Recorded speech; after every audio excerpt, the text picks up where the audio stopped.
Halo, Assalamualaikum warahmatullahi wabarakatuh. Bertemu lagi sama Kak Kamil. Kita masih belajar IPA kelas 9, bab partikel penyusun materi. Video ini adalah video kedua yang membahas tentang partikel penyusun materi ini. Oke?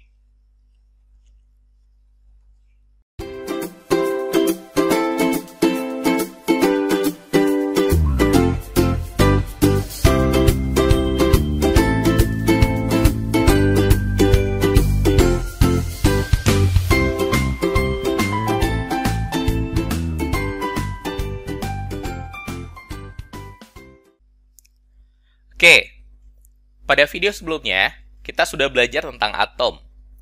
Atom adalah bagian terkecil penyusun unsur yang masih memiliki sifat unsur tersebut. Atom itu terbagi atas 3 partikel-partikel penyusun atom. Yang pertama, ada yang namanya neutron. Neutron adalah partikel penyusun atom yang bersifat netral, nggak ada muatannya. Lalu kemudian ada proton. Proton adalah partikel penyusun atom yang bermuatan positif.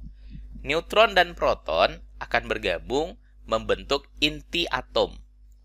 Lalu kemudian ada elektron. Elektron adalah partikel penyusun atom yang bermuatan negatif. Nah, elektron ini selalu bergerak mengelilingi inti, nggak pernah berhenti-berhenti. Perbedaan jumlah partikel-partikel ini, perbedaan jumlah neutron, proton, dan elektron, inilah yang mengakibatkan perbedaan antara satu atom dengan atom unsur lainnya. Nah, di video kali ini, kita akan membahas 3 hal. Yang pertama, kita ngebahas notasi atom, lalu kemudian ada konfigurasi elektron, dan terakhir, ada ion. Oke, kita mulai pertama tentang notasi atom. Notasi atom bisa kita artikan sebagai aturan dalam penulisan lambang atom atau unsur. Biasanya ditulis dalam bentuk seperti ini. X adalah lambang dari unsur atom tersebut. Kemudian A sama Z adalah angka. Z merupakan nomor atom, menunjukkan jumlah proton atau jumlah elektron dari suatu atom. Jumlah proton dan elektronnya sama. Kemudian A ini adalah nomor massa, merupakan jumlah proton yang ditambah dengan jumlah neutron. Contohnya, misalkan atom hidrogen, biasanya dilambangkan dalam bentuk H11. Nomor atomnya 1, yang di bawah ini. Nomor massanya juga 1, angka yang di atas. Nah, jumlah protonnya sama dengan nomor atomnya, juga 1 jumlahnya. Kemudian jumlah elektronnya 1, kemudian jumlah neutronnya dihitung pakai nomor massa. Nomor massa atau A adalah proton yang ditambah dengan neutron. Sehingga kalau kita menghitung neutron, neutron itu adalah nomor massa yang dikurangi dengan proton. Untuk atom hidrogen ini, karena nomor massanya 1, protonnya juga 1, maka neutronnya adalah 1 kurang 1, 0. Jadi atom hidrogen itu nggak punya neutron. Contoh berikutnya, atom natrium. Na2311. Nomor atomnya 11. Nomor massanya 23. Jumlah protonnya 11, sama dengan nomor atom. Jumlah elektronnya juga 11, karena sama dengan jumlah proton. Kemudian, jumlah neutronnya kita hitung dengan nomor massa yang dikurangi dengan proton. Atau boleh juga, karena proton itu sama dengan nomor atom, neutron adalah nomor massa dikurangi dengan nomor atom. 23 kurangi 11, 12 jumlah neutronnya. Contoh lainnya atom besi. Atom besi dilambangkan dengan Fe5626. Fe dari kata ferrum. Bahasa ilmiahnya untuk besi, ferrum. Nomor atomnya 26. Nomor massanya 56. Jumlah proton sama dengan nomor atom, 26. Jumlah elektron juga 26. Dan neutron 56 dikurangi 26. Nomor massa kurangi dengan nomor atom. 56 kurang 26 sama dengan 30. Oke? Ini contohnya. Terus, dari mana kita tahu lambang sebuah atom atau unsur? Terus, berapa nomor atomnya dan berapa nomor massanya? Dari mana angka-angka ini kita peroleh? Para ilmuwan telah membuat sebuah tabel yang disebut sebagai tabel periodik unsur. Tabel ini berisi daftar unsur-unsur yang ada di bumi, seluruh unsur yang ada di bumi. Ada 118 totalnya, yang dibaca atau yang diurutkan dari pojok kiri atas, lalu diurutkan ke kanan, lanjut ke baris yang di bawahnya, dan seterusnya. Atom nomor 1 adalah H, nomor 2 adalah He untuk helium, nomor 3 Li, litium, nomor 4 berilium, dan seterusnya, sampai nomor 118. Nomor urut ini, itu adalah nomor dari atomnya. Nomor atom H1, He2, Li3, Be4, dan seterusnya. Oke? Sementara nomor masanya, kalau di tabel ini, ditunjukkan oleh angka yang di bawah. Oke? H hidrogen, nomor masanya 1,008, atau kita bulatkan 1. He helium, nomor masanya 4,003, dan seterusnya. Oke? Jadi kalau kita perlu mengetahui lambang sebuah unsur, maka kita tinggal lihat tabel periodik ini. Nah, apakah tabel periodik ini perlu dihafal? Untuk yang masih SMP, ini nggak perlu dihafal. Tapi kalau nanti udah SMA, maka ada beberapa golongan, ada beberapa kolom yang nanti perlu dihafal. Apalagi nanti kalau udah kuliah dan jurusannya jurusan kimia, maka tabel ini perlu dihafalkan. Oke? Nah, kita lihat contoh soalnya. Biasanya, contoh soal yang paling sering itu kita diminta untuk melengkapi tabel. Contohnya tabel ini. Lengkapilah tabel berikut. Ada notasi atom, ada nomor atom, ada nomor massa, ada jumlah proton, elektron, dan neutron. Oke? Nah, sekarang kita coba isi tabelnya. Untuk yang pertama, O168. Nomor atomnya sama dengan yang di bawah, angka di bawah ini. Sehingga nomor atomnya adalah 8. Terus, nomor massanya adalah angka yang ada di atas. Jadi nomor massanya adalah 16. Protonnya sama dengan nomor atomnya, 8. Elektronnya 8. Dan neutron adalah nomor massa yang dikurangi dengan proton. Atau boleh juga nomor massa yang dikurangi dengan nomor atom. Jadi neutronnya adalah 16 yang dikurangi 8. Sama dengan 8. Kemudian ada F919. Oh ya, lebih bagus kalian pause dulu videonya, lalu kalian coba isi tabel ini secara lengkap. F199. Nomor atomnya adalah angka yang di bawah, 9. Nomor massanya angka yang di atas, 19. Protonnya 9, karena sama dengan nomor atom. Elektronnya juga 9. Dan neutronnya adalah 19 yang dikurangi dengan 9. Nomor massa yang dikurangi dengan nomor atom. Jadi, neutronnya sama dengan 10. Terus Zn30, angka bawahnya di atasnya dikosongkan. Berarti kita harus cari dulu. Harus cari nanti berapa angka yang di atasnya ini. Nomor atom adalah angka yang di bawah, 30. Nomor massa, angka yang di atas, kita belum tahu.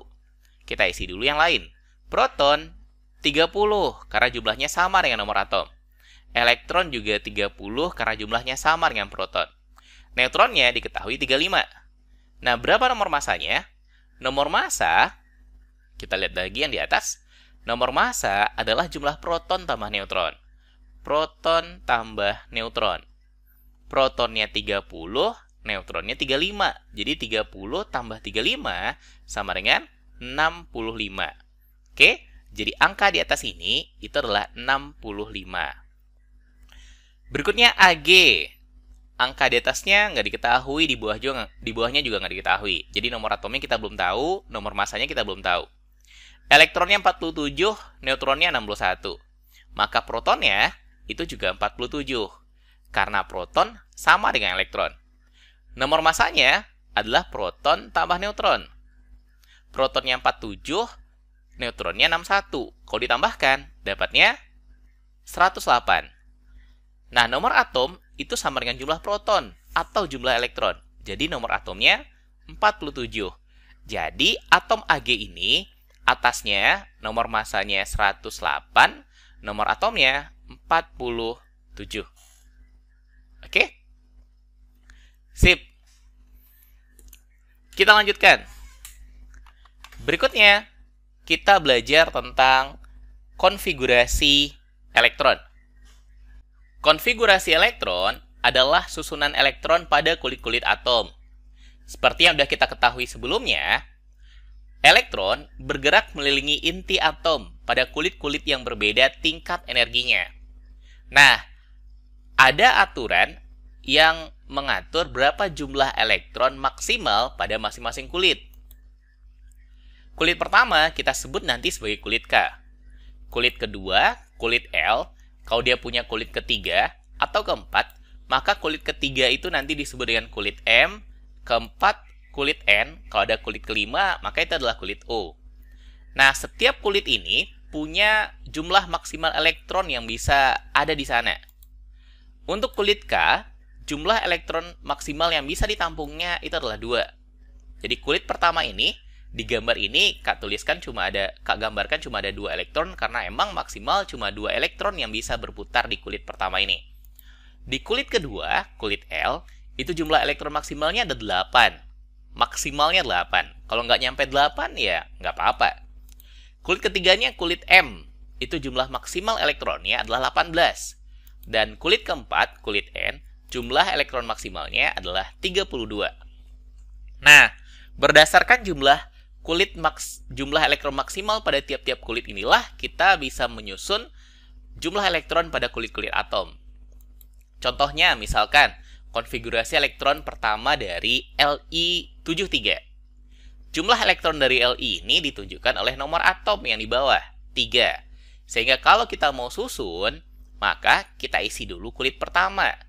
Karena jumlahnya 3, maka kulit pertamanya akan terisi penuh. 2 jumlah elektron pada kulit pertamanya. Karena kulit pertama udah terisi 2, maka elektron yang tersisa tinggal 1. Jumlah elektronnya tadi 3 kan? Udah diisi 2 ke kulit pertama. Maka sisa 1. 1 itu kita taruh nanti di kulit kedua. Sehingga konfigurasi elektron dari Li73 adalah 21. Contoh berikutnya Al2713. Jumlah elektronnya adalah 13. Sehingga kalau kita susun, maka kulit pertama terisi 2, kulit kedua terisi 8, jumlahnya 10. Kenapa 8 pada kulit kedua? Karena kulit kedua itu maksimalnya isinya 8. Nggak bisa kita isi lebih dari 8. Jumlahnya baru 10, sehingga masih tersisa 3 lagi.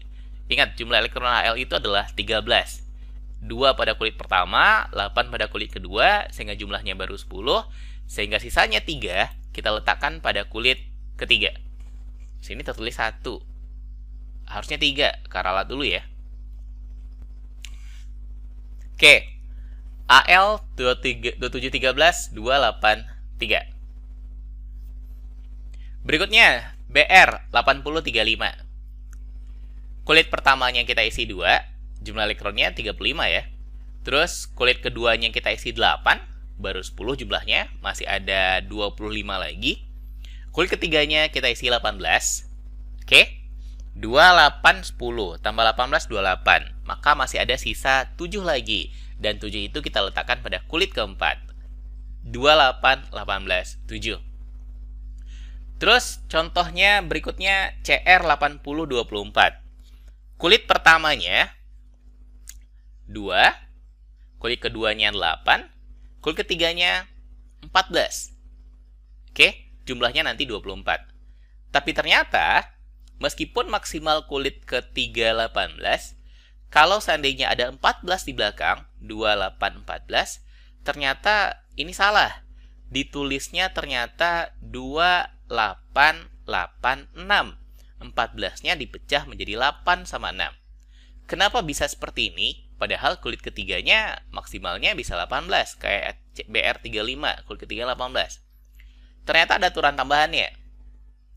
Selain jumlah maksimal elektron tiap kulit, ada 2 aturan tambahan lagi. Mulai dari kulit ketiga, jika jumlah elektronnya di antara 8 sampai 18. Lebih dari 8 tapi nggak sampai 18. dimulai dari kulit ketiga. Jadi kulit ketiga sama kulit keempat dan kulit kelima. Kalau seandainya jumlah elektronnya di antara 8 sama 18, maka ditulisnya 8 pada kulit tersebut, lalu sisanya pada kulit berikutnya. Terus, kalau mulai pada kulit keempat, jika jumlah elektronnya di antara 18 sampai 32, lebih dari 18 tapi nggak nyampe 32, maka ditulis 18, lalu sisanya diletakkan pada kulit berikutnya. Contohnya, C6 ini karena 6, maka konfigurasi elektronnya adalah 2, 4. Kulit pertama 2, kulit kedua 4. P15, 2, 8, 5. Jumlah elektronnya 15, 2, 8, baru 10, 5 di kulit ketiga. Terus K19, 2, 8, 9. 2 kulit pertama, 8 kulit kedua, 10 jumlahnya, lalu 9 pada kulit ketiga. Tapi, karena 9 ini lebih dari 8, nggak nyampe 18, sesuai dengan aturan yang di sini, mulai pada kulit ketiga, jika jumlahnya lebih dari 8, tapi nggak nyampe 18, seperti 9 ini, maka kita nggak tulis 9. Kita tulis 81. 2881. Yang 9 tadi dipecah menjadi 81. Misalkan V5123. Maka konfigurasi elektronnya, kulit pertama 2, kulit kedua 8, kemudian kulit ketiganya, ya sisanya 13. Tapi nggak ditulis 13. Oke? Karena lebih dari 8, tapi nggak nyampe 18, maka ditulis 85. Sehingga jadinya 2885. Oke, 13 tadi kita pecah menjadi 8 sama 5. RB 3785. 2, 8, 18, 9. 2 tambah 8, 10, tambah 18, 28, tambah 9, 37. Tapi karena ini 9, lebih dari 8, nggak nyampe 18, maka 9 ini kita pecah menjadi 81. Sehingga jadinya 28, 18, 81. Ini yang benarnya. Oke? Contoh berikutnya, CE 14058. Kulit pertamanya 2, yang kedua 8, yang ketiga 18, kemudian masih tersisa 30 lagi. Tapi karena 30 itu sesuai dengan aturan yang di bawah ini, kalau dia lebih dari 18, tapi nggak nyampe 32, maka ditulis 18 lalu sisanya. Maka 30 ini kita pecah menjadi 18, sisanya 12. Nah, karena 12 ini juga nggak nyampe 18, sesuai dengan aturan dari sini, kalau lebih dari 8, tapi nggak nyampe 18, maka yang 12 ini kita pecah lagi menjadi 84. Oke? Ini aturan lengkap dari penulisan konfigurasi elektron. Oke? Dalam menyusun elektron pada kulit-kulit atom. Terus, pada konfigurasi elektron, ada yang nanti dinamakan sebagai elektron valensi. Elektron yang berada paling luar pada kulit terluar ini disebut sebagai elektron valensi, yaitu elektron pada kulit terluar pada sebuah atom. Jadi C126 elektron valensinya 4. Yang P3115 elektron valensinya adalah 5. Yang K ini elektron valensinya 1, V elektron valensinya 5, RB elektron valensinya 1, dan CE elektron valensinya 4. Elektron valensi adalah elektron pada kulit terluar. Oke? Paham? Sip, kita lanjutkan ke bagian berikutnya. Tentang ion. Ion adalah atom yang bermuatan karena melepas atau menerima elektron. Atom, dia dapat melepas elektron dan nanti menjadi ion positif. Atom juga dapat menerima elektron dan nanti menjadi ion negatif. Nah, kenapa atom kalau melepas elektron menjadi ion positif? Gara-gara elektronnya menjadi lebih sedikit dari protonnya. Ingat, elektron itu adalah muatan negatif. Proton adalah muatan positif. Awalnya, atom memiliki proton dan elektron dengan jumlah yang sama. Sehingga muatan positif dan negatifnya jumlahnya sama. Sehingga atom itu bersifat netral. Tapi ketika elektronnya dilepaskan, jumlah elektronnya lebih sedikit. muatan positifnya jadi lebih banyak daripada muatan negatifnya, sehingga atom itu menjadi ion positif. Contoh, misalkan Na2311. Kalau dia lepas satu elektron, maka dia akan menjadi ion Na+. Oke, kenapa Na+? Karena Na yang 2311 ini awalnya punya 11 proton, 11 elektron, dan 12 neutron. 11 muatan positif dan 11 muatan negatif. Netral jadinya, seimbang. Tapi ketika dia lepaskan satu elektron, protonnya masih 11, tapi elektronnya berkurang 1, jadi 10. Sementara neutronnya tetap 12. Dia punya 11 muatan positif, tapi hanya 10 muatan negatif.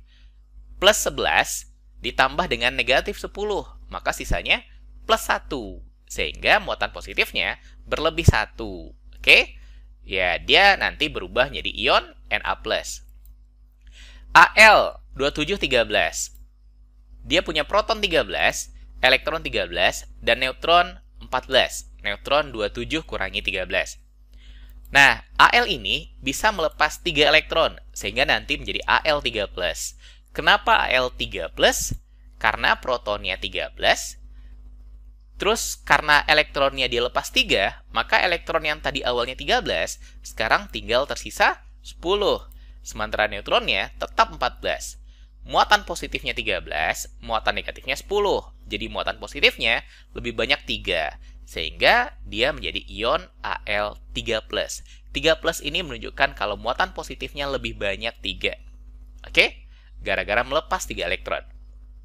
Sehingga kalau dia melepas elektron, dia jadi ion positif. Nah, positif berapanya tergantung dari elektron yang dilepaskan. Ngelepas 1 elektron jadi positif 1, ngelepas 3 elektron jadi positif 3, kalau ngelepas 2 ya jadi positif 3. Terus, ada atom yang menerima elektron sehingga jadi ion negatif. Contohnya, F199. Awalnya dia punya proton 9, elektron 9, dan neutron 19 kurang 9. Ada 10 neutronnya. Nah, dia bisa menerima 1 elektron, sehingga nanti menjadi ion negatif F-. Kenapa F-?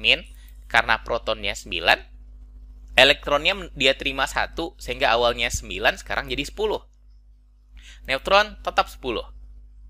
Muatan positifnya ada 9, sementara muatan negatifnya ada 10. Muatan negatifnya lebih banyak 1 daripada muatan positifnya, sehingga dia menjadi ion F-. Contoh lainnya misalkan S1632. Dia punya proton 16, elektron 16, dan neutron juga 16. 32 kurangi 16. Ketika dia menerima 2 elektron, maka dia akan menjadi ion S2-. Kenapa? Gara-gara protonnya 16, sementara elektronnya berubah. Yang awalnya 16, terima 2, menjadi 18. Jumlah elektronnya, jumlah muatan negatifnya lebih banyak 2 daripada muatan positifnya. Sehingga dia menjadi S2-. Jadi, setiap atom yang menerima elektron akan menjadi ion negatif, dan jumlah negatifnya itu sama dengan jumlah elektron yang diterima. Terima 1 elektron jadi -1, terima 2 elektron jadi -2, dan terima 3 elektron jadi -3, dan seterusnya. Terus, dari mana kita tahu sebuah atom itu menerima atau melepas elektron? Atom menerima atau melepas elektron dengan tujuan untuk mencapai keadaan stabil. Nah, seperti apa keadaan stabil pada atom? Suatu atom stabil jika elektron pada kulit terluarnya berjumlah 2 untuk kulit pertama, atau 8 untuk kulit kedua, ketiga, dan seterusnya. Oke? Jadi atom yang stabil itu atom yang elektron valensinya 2 kalau elektron valensinya terletak pada kulit pertama, atau 8 untuk kulit-kulit lainnya. Oke, contoh. Tambahan ya. Atom dengan elektron valensi 1, 2, sama 3 itu akan punya kecenderungan melepas elektron. Atom dengan elektron valensi 4, 6, 7 akan cenderung menerima elektron. Yang elektron valensinya 8 itu udah stabil, jadi nggak perlu lagi menerima atau melepas elektron. Contoh misalkan Li37. Konfigurasi elektronnya 2, 1. Elektron valensinya 1. Nah, agar stabil, maka elektron valensinya harus 2 untuk kulit pertamanya, atau 8 untuk kulit keduanya. Sehingga pilihannya, kalau dia mau 8 pada kulit kedua, dia harus terima 7. Tapi kalau dia mau 2 saja pada kulit pertamanya, maka 1 ini harus dia lepaskan. Melepas 1 akan jauh lebih gampang daripada menerima 7. Sehingga 1 ini dia lepaskan. Jadinya, dia akan menjadi ion Li+ karena melepas 1 elektron. Dengan konfigurasi elektron 2. Karena 2, konfigurasi elektronnya hanya 2 saja, berarti elektron valensinya adalah 2 ini. 2 pada kulit pertama, maka dia udah stabil. Contohnya Al1327. Konfigurasi elektron awalnya adalah 283. Dia punya 3 elektron valensi. Nah, untuk stabil, maka pilihannya lepas 3 ini atau terima 5 elektron biar jadi 8. Maka lebih gampang untuk melepas 3 ini. Kalau 3 ini dilepas, maka konfigurasi elektronnya akan menjadi 28. Dan dia menjadi ion 3+. Ingat, lepas 3 elektron akan jadi 3+. 28, elektron valensinya jadi 8, maka dia udah stabil. Karena syarat stabil, elektron valensinya 8 untuk kulit kedua dan seterusnya. Oke? Ingat, kalau elektron valensinya 1, 2, 3, atom dengan elektron valensi 1, 2, 3, dia akan cenderung melepas elektron. Yang 4, 5, 6, 7 cenderung menerima elektron. F919, konfigurasi elektronnya adalah 2, 7. Elektron valensinya 7. Nah, agar dia stabil, maka dia terima 1. Oke? Menerima 1 tentu akan lebih mudah daripada ngelepas yang 7 ini biar jadi 2. Dia terima 1 elektron, sehingga nanti menjadi F- dengan konfigurasi elektron 28. Elektron valensinya jadi 8. Oke? Terima 1, artinya tambahin 1 elektron. S3216, konfigurasi elektronnya 286. Elektronnya 16, sehingga konfigurasinya 286. Elektron valensinya 6. Maka biar jadi 8, dia terima berapa elektron? 2 elektron. Sehingga kalau dia terima 2 elektron, maka dia menjadi S2-. Konfigurasi elektronnya 288. 8 elektron valensi pada S2-, sehingga dia sudah stabil. Oke? Paham aturan dalam menentukan ion? Sip. Kita cukupkan. Terima kasih. Pada pertemuan berikutnya, kita akan membahas tentang ikatan kimia. Oke? Mudah-mudahan paham. Assalamualaikum warahmatullahi wabarakatuh.